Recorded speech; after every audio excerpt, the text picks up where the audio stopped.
ಹರಸ್ತಾ ಇದ್ದಾಳೆ ಅಂತ ಆ ಕ್ಷೇತ್ರಕ್ಕೊಂದು ಹೆಸರಾಗಬೇಕಲ್ಲವೇ? ಶಂಖಚೂಡ ಆಡಿದ ಬಳಿಕ ನಾಗಲೋಕವನ್ನು ಆಡಿದವಳು. ನಾಗಲೋಕದಲ್ಲಿರುವ ಸರ್ವ ಪ್ರಜೆಗಳಿಗೂ ಅಮ್ಮ ಎನ್ನುವುದಾಗಿ ಬಾಯಿ ತುಂಬಾ ಕರೆಸಿಕೊಂಡವಳು. ಮಾತ್ರವೇ ಅಲ್ಲ, ತನ್ನ ಹಾಗೂ ತನ್ನ ತಂಗಿಯರ ಹೊಣೆಗಾರಿಕೆಯನ್ನು ಹೊತ್ತು ಕೈಲಾಸಗಿರಿಯನ್ನು ಸೇರಿದವಳು. ನಂದಿಯಿಂದ ಶಕ್ತಳಾದವಳು, ವ್ಯಾಘ್ರಪಾದ ಮುನಿಯ ಶಾಪಕ್ಕೆ ಒಳಗಾದವಳು.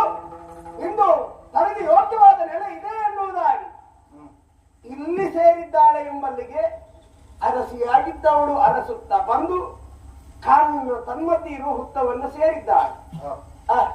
ಅರಸಮ್ಮನ ಕಾರು ಎನ್ನುವುದಾಗಿ ಲೋಕಪ್ರಸಿದ್ಧಿಯನ್ನು ಪಡಿ ಅವಳಿಗೆ ನೆಲೆ ಆಯ್ತು ಎನ್ನುವುದಾಗಿ ಮತ್ತೆ ಮುಂದುವರಿದ್ದೆ. ಆದ್ರೆ ಎರಡನೇವಳು ನಾಗರತಿ, ಇವಳು ಕೂಡ ಹಾಗೆ ಸರಸರದ ಹರಿದು ಸಾಗಿ ಕಾಣ ತನ್ಮತಿ ಇರುವ ವಲ್ಮೀಕವನ್ನು ಏರಿದ್ದಾಳೆ.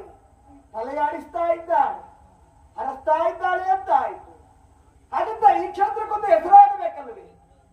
ದ್ವಿತೀಯ ಪುತ್ರಿ ನಾಗರತಿ. ನಾಗರತಿ ಸುತ್ತ ಕಾಣ್ತಾ ಇರುವುದು ಕಾರಣ, ನಾಗರತಿ ಕಾರಣ ಎನ್ನುವುದಾಗಿ ಲೋಕಪ್ರಸಿದ್ಧಿಯನ್ನು ಪಡೆಯಲಿ. ಇಬ್ಬರು ಸಾರಿದ್ರಲ್ಲ ಎನ್ನುವುದಾಗಿ ಮತ್ತೆ ಮುಂದೆ ಸಿಯತ್ತ ಸಾಗಿದ್ದೆ. ಆದ್ರೆ ಮೂರನೇ ಅವಳು ಚಾರುವತಿ ಕೂಡ ಇಳಿದು ಸಾಗಿದ್ದಾಳೆ. ಅವಳು ಕೂಡ ಕಾನೂನು ತನ್ಮಧ್ಯೆ ಇರುವ ವಲ್ಮೀಕವನ್ನು ಸೇರಿದ್ದಾಳೆ. ಆ ಕ್ಷೇತ್ರಕ್ಕೊಂದು ಹೆಸರಾಗಬೇಕಲ್ವೇ? ಕಾಡು ಹೌದು, ಹಾಗಿದ್ದು ದೊಡ್ಡ ಕಾಡೇನಲ್ಲ, ಸಣ್ಣ ಕಾಡು. ಸಣ್ಣ ಕಾಡಿಗೆ ಗ್ರಾಮ್ಯದಲ್ಲಿ ಹಾಡಿ ಅಂತ ಹೇಳುವುದು.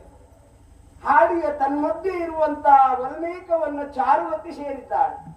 ಚಾರುವತಿ ಹಾಡಿ, ಚಾರು ಹಾಡಿ ಭವಿಷ್ಯದಲ್ಲಿ ಚೋರಾಡಿ ಎನ್ನುವುದಾಗಿ ಲೋಕಪ್ರಸಿದ್ಧಿಯನ್ನು ಪಡಿ ಮೂರು ಮಂದಿ ನಾಗಕನ್ಯರು ಅವರೂರಿಗೆ ಬೇಕಾದ ನೆಲೆಯನ್ನು ಕಂಡುಕೊಂಡಿದ್ದಾರೆ. ಪ್ರಥಮ ಪೂಜೆಯನ್ನು ನನ್ನ ಕೈಯಿಂದಲೇ ಆಗಬೇಕಲ್ವೇ? ಪೂಜಾ ಪರಿಕರವನ್ನು ಹಿಡಿದು ಬಂದವನಾನಲ್ಲ, ಅದರ ಅಗತ್ಯ ಇಲ್ಲಿದೆಯಾ? ಕಾಡ ತನ್ಮಧ್ಯೆ ಇದ್ದದಲ್ವೇ? ಇಲ್ಲಿರುವ ಹೂವು ಹಣ್ಣು ಕಾಯಿಯನ್ನು ಬಳಸಿ ಪೂಜೆಯನ್ನು ನೆರವೇರಿಸುತ್ತೇನೆ.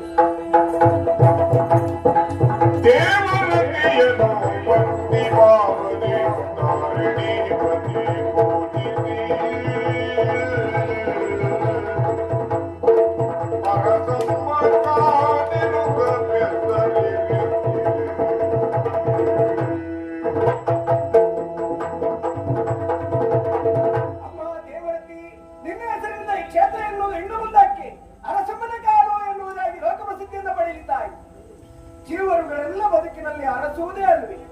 ಏನನ್ನ ಸುಖ ಶಾಂತಿ ನೆಮ್ಮದಿಯಲ್ಲಿ ಅರಸಿ ಬರ್ತಾರಲ್ಲ, ಬಂದವರ ಪಾಲಿಗೆ ಏನು ಬೇಕೋ ಅದನ್ನು ಕೊಟ್ಟು ಅವಳು ಕಳಿಸಬಹುದು.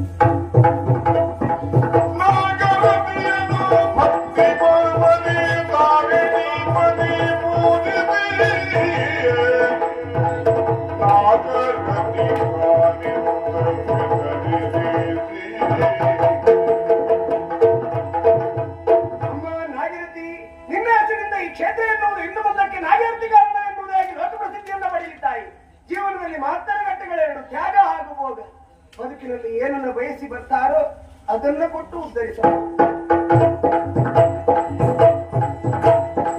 ಚಾರುವತಿಗೆ